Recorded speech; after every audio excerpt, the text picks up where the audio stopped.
সময় ও এলাকা ভেদে রাজধানীর বাসা বাড়িতে গ্যাস সংকট নতুন কিছু নয়। সময় মতো মাসিক চার্জ দিলেও সঠিক সময়ে চুলায় আগুন থাকার নিশ্চয়তা থাকে না সব সময়। আর এই সংকট মোকাবেলায় অনেকেই ভিন্ন পন্থা অবলম্বন করলেও সবার কণ্ঠে অভিযোগ অভিন্ন। কখনো বাইরে থেকে খাবার অর্ডার করে আনতে হচ্ছে, কখনো অন্য ধরনের কোনো ব্যবস্থা করতে হচ্ছে, বাট চুলা জ্বলছে না। রাইস কুকার, ইলেকট্রিক কুকার এগুলোর উপর ডিপেন্ডেন্ট হয়ে যাচ্ছে। ওখান দিয়ে আবার দেখা যাচ্ছে ইলেকট্রিক বিল বেড়ে যাচ্ছে। কিছুক্ষণ রাঁধতে পারি, কিছুক্ষণ রাঁধতে পারি না, আবার এমন সময় বাত্তরকে বয়ে গিয়ে জায়গা।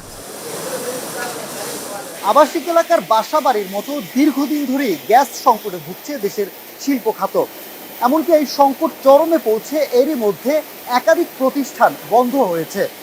এলএনজি সরবরাহ স্বাভাবিক হওয়ার পর এই সমস্যা নিরসন হবে বলে যে দাবি করেছেন জ্বালানি উপদেষ্টা, আমরা বাস্তবে দেখতে চাই সেই সংকট কতটা কেটেছে। সরকারের পক্ষ থেকে জ্বালানি সংকট নিরসনের কথা বলা হলেও সাভার আশুলিয়ায় বেশিরভাগ শিল্প প্রতিষ্ঠানে চাহিদা অনুযায়ী মিলছে না গ্যাস।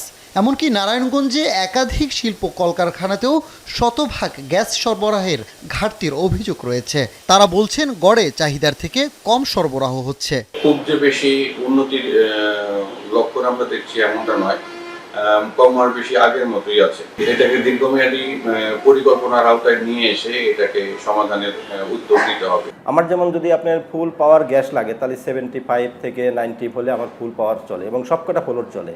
কিন্তু আমরা কিছুদিন ধরে লক্ষ্য করছি যে 70 তো দূরের কথা, আমরা 4, 5, ইভেন কি 10, 12 যখন এই পর্যায়ে তখন জেনারেটর বন্ধ হয়ে যায়, বয়লার বন্ধ হয়ে যায়, টোটাল উৎপাদনটা বন্ধ হয়ে যায়।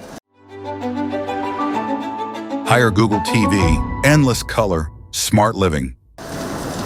বর্তমানে গ্যাসের পাশাপাশি বিকল্প জ্বালানি দিয়ে এসব প্রতিষ্ঠান টিকিয়ে রাখতে হচ্ছে বলে দাবি শিল্প মালিক ও ব্যবস্থাপকদের। বলছেন দীর্ঘমেয়াদে এমন চললে পোশাক খাত সহ বিভিন্ন ব্যবসা টিকিয়ে রাখা কঠিন হবে।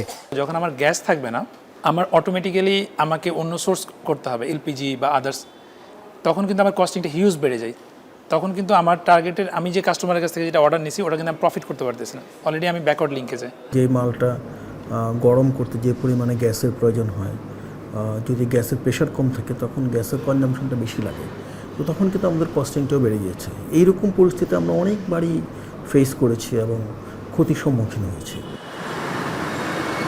তবে এসব অভিযোগ অস্বীকার তিতাসের। বেশিরভাগ শিল্প প্রতিষ্ঠানই চাহিদা মতো সরবরাহ পাচ্ছে বলে দাবি সংস্থাটির। বড় কোনো দুর্যোগ না হলে আগামী সেপ্টেম্বর পর্যন্ত এই সরবরাহ অব্যাহত থাকবে বলেও জানায় তিতাসের এই কর্মকর্তা।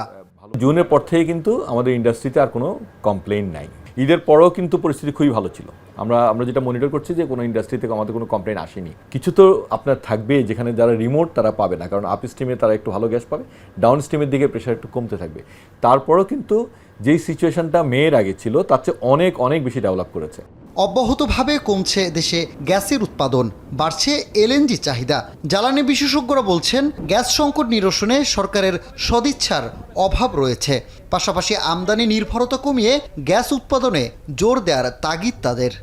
আমরা তো অনুসন্ধানই করছি না ঠিকমতো। সরকারের বিবেচনায় আছে যে এলএনজি রপ্তানি আমদানি আমাদের বেশি বেশি করতে হবে, আমাদের দেশীয় গ্যাস সরবরাহ কমতে থাকবে। আমরা দেশীয় গ্যাস সরবরাহ বাড়ানোর জন্য বলছি, উদ্যোগ নিচ্ছি, কিন্তু সেটা কার্যকর হবে সেটা সরকারের আচরণেই প্রমাণ পাওয়া যাচ্ছে না। পেট্রোবাংলার তথ্যে দৈনিক গ্যাসের চাহিদা প্রায় 400 কোটি ঘনফুট, যেখানে প্রতিদিন সরবরাহ হচ্ছে 270 থেকে 280 কোটি ঘনফুট। এর মধ্যে সবচেয়ে বেশি সরবরাহ হয় শিল্প ও ক্যাপটিভে। সানিম মৃধা, এখন, ঢাকা।